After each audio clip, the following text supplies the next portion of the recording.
Folks, welcome back. My name is Rudy, reporting to you live from the third floor basement in Florida, where we just come out of our parents' basement once a week to do reports. So we have an interesting response here, ladies and gentlemen, from one of the head communication guys at Wizards of the Coast named Dr. Blake. Blake Rathesman? Actually, he's a really cool guy. I've watched some of his stuff many times. I actually like him. He's a really nice guy. Seems like a cool dude to hang out with. I'd give him a hug. He's a good dude. So, but apparently he was doing either some sort of Twitch, MySpace, Tinder stream thing. And during he was, we have two parts of this video where he was opening Brothers War Collector boxes, which is the newest Magic release. And also, the comment section from the public was just, he handled it really good. Blake did a really good job. I mean, the comments in chat were just nasty. I mean, absolutely ruthless. And, I mean, just, are you going to address the elephant in the room, Blake? Are you going to say anything? And well, anyways, he, on this video on Weekly MTG from, I think it was yesterday, 24 hours ago, last night, we actually have a response 35 minutes and 10 seconds into this streaming video he did. I was going to put it on the video. I was going to kind of clip it and put it on this video. But I feel like, Wizards may not be a huge fan of me because I'm on like this war path. So I figured they would just like copyright or strike me and take the video down. So we're not going to do that. So 35 minutes, 10 seconds into this Weekly MTG video with Mr. Blake. Dr. Blake. He actually responded to some comments from the public, folks. First thing is any chance for a public statement about all the buzz towards Hasbro Wizards of the Coast lately? And Blake responded with that is a super generic thing, and they are aware of what's going on. Well, gee, I would assume so. I can't imagine how many reporters and people. I've had 5 reporters in emails between everything from other large YouTubers, podcasts, and actual media companies contacting me in 24 hours. Obviously, everybody knows I do not do public interviews or statements because I don't trust the media, and I believe no matter what is discussed, it will be twisted out of context. But I appreciate the kindness. So, it gets interesting, folks. So, Blake, the next question, 53 minutes and 50 seconds into this video. I'll put a link to it so you guys can watch it, but it might get pulled down. Blake, are you going to slow down the product release schedule for Magic into 2023? He actually read the question on the stream. And Blake, Dr. Blake, one of the head communication guys at Wizards of the Coast Corporate, he answered. And one of the head communication guys at Wizards of the Coast reply to, are you going to slow down the product release schedule? Is, and I quote, short answer, not really.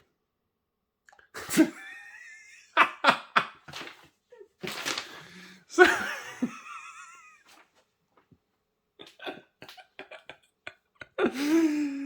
oh God, this is going to be a movie. So, Mr. Blake, Mr. Blake stated to everybody in chat, no, they have no plans to make any changes, but they're aware of the problems, but there's no plans to make any changes. Oh, it gets better. Sit back, buckle up, Buttercup. It gets better. Mr. Blake, 57 minutes 57:11 into the video. How do you fix the burnout with older players and the Magic, Magic release schedule? Mr. Blake says, yeah, again, it's certainly something that we're hearing about. I'm sorry, we've heard. I want to make sure my quote is exact. You ready? You guys ready? Mr. Blake states, and I quote, my advice is to engage with products you want to engage with. So, the public's reaction to this was not the kindest. I don't know if they're probably going to delete this. So essentially, Wizards, Dr. Blake, Wizards communication PR guy, states that we are going to continue to we are not going to decelerate the product release schedule. We have no plans to make any changes or slow anything down. And his advice to all of you watching, because you're all idiots according to Wizards of the Coast, because they are godlike. Hence, I'm in the basement, they're in the big ivory tower. So, one of the head communication guys at Wizards of the Coast, his advice to all of you watching, since they are not going to slow down the release schedule, they believe that you should just not engage with the products that you don't like. So in other words, as they produce all these products, it is in Wizards of the Coast recommendation that you don't buy them all and you skip many products. That is their solution and a generic actual response from Dr. Blake, communication guy, Wizards of the Coast corporate. So,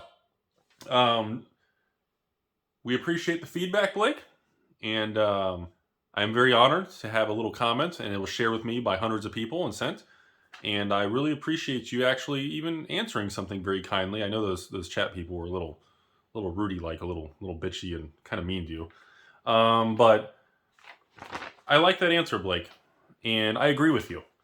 And I think moving forward, I agree with you. I think the correct thing to do is to not engage with a lot of Magic products. I think Blake is right. I think the problem is we are all wrong. I'm actually stepping back here and I'm reconsidering this whole thing. And Blake's really opened my eyes because I didn't look at it that way. When Blake is stating that we are going to continue to pump this shit harder than your ex when she disappeared to go get tacos and never came back, he is just wanting you to know, not all the product's for you. You don't deserve all the product. You can't afford all the product. It's just not for you guys. So those of you watching, you're just kind of a piece of shit like me. We are just pieces of shit together. We are like a shit farm. And I think Blake's right. I think it's been my mistake that I haven't looked at it correctly. I was looking at Magic and going into this incorrect. I was looking at this in a way where as all these sets come out and Standard moves forward and all these new sets are in Standard, to be a part of it, and you have to sell the new Standard, or if you're a player and you're actually into it, or a collector or an evil investor, especially if you're building decks when new sets come out, usually new cards will shift the archetype and whatever's very popular on Arena and everything. People have to add new cards to their deck and change things. But Blake's advice is you should actually skip some of Magic's products. Wizards of the Coast and Blake wants you to know that you need to skip products and only spend money on products that you feel are worthy. That's very fascinating. And I think Blake's right. I think I'm the one who fucked up by wanting to buy and love and be a part of all these Magic products. I never looked at it the way Wizards of the Coast is telling us to look at this. They are telling us to essentially not buy every product because that's the wrong thing to do.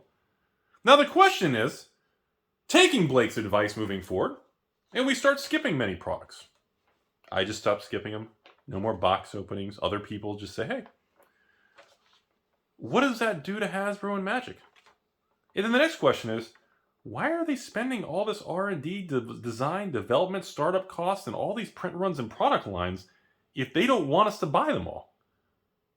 I've never heard a company that people love the product, but they say we're going to start making so much of it, only buy select parts of the things we sell. This is fucking crazy shit. I have never seen anything like this. And that's on me, because I told you all that we should love Magic, be a part of it, and look forward to releases, and make a big deal, box openings, and enjoy the journey together. That was my thing. We should all prancer-size, hold hands, get excited for big pulls and hits, and have fun. And I guess I was wrong. And, there's times I got to stand corrected. And, I never looked at it. My advice is to engage with only the products you want to engage with. So, Wizards doesn't think you should actually buy all the products. So before I end the video, one other thing I want to add. You really got to watch the video because Blake's doing a collector box opening. And there's so many versions of the fucking cards in the box opening. He's trying to talk to everybody, and he's trying to figure out which pile all these versions of cards goes. And there's so many variants and versions. He's got like 8 to 11 piles when he opens one pack of trying to figure out the versions, the variants, the framework, which version of extended, and which I don't mean to be a dick because I don't want to lower myself to like a Dr. Cock level, but when the guy at Wizards opens a pack and he's making so many piles trying to figure out the variant and foiling and style, I mean, bittersweet symphony, ladies and gentlemen. And thank you, Blake, for the transparency. I know we have a lot of memes and fun, but now I know we're not supposed to buy all your products. That helps me a lot. And I hope that helps all the viewers. And I assure you all, not many people will watch these anyways. So thank you for helping us all out now that we know what to do.